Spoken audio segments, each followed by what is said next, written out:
அதிமுக ஆட்சியில் கொண்டுவரப்பட்ட திட்டங்களை தாங்கள் செய்ததாக ஸ்டிக்கர் ஒட்டி தமிழக முதலமைச்சர் ஸ்டாலின் ஆட்சி நடத்துவதாக எடப்பாடி பழனிசாமி குற்றஞ்சாட்டியுள்ளார்.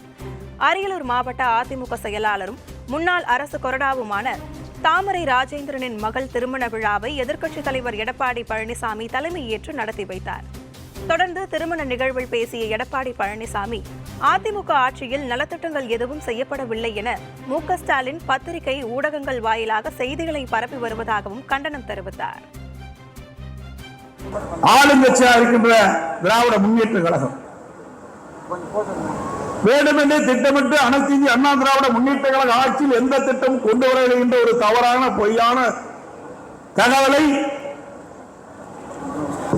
இன்றைக்கு பத்திரிகையின் வாயிலாக ஊடகத்தின் வாயிலாக இன்றைக்கு இருக்கின்ற முதலமைச்சர் திரு ஸ்டாலின் அவர்கள் பேசி வருகிறார். அனைத்து இந்திய அண்ணா திராவிட முன்னேற்ற கழக ஆட்சி இருந்த காலகட்டத்தில் தான் 11 மருத்துவக் கல்லூரி மருத்துவமனை கொண்டு வந்தோம். எல்லாமே அனைத்து இந்திய அண்ணா திராவிட முன்னேற்ற கழக ஆட்சியிலே கொண்டு வரப்பட்ட திட்டங்களை ஸ்டிக்கர் ஒட்டி திறப்பு விழா காண்கின்ற ஆட்சிதான் திராவிட மாடல் ஆட்சி.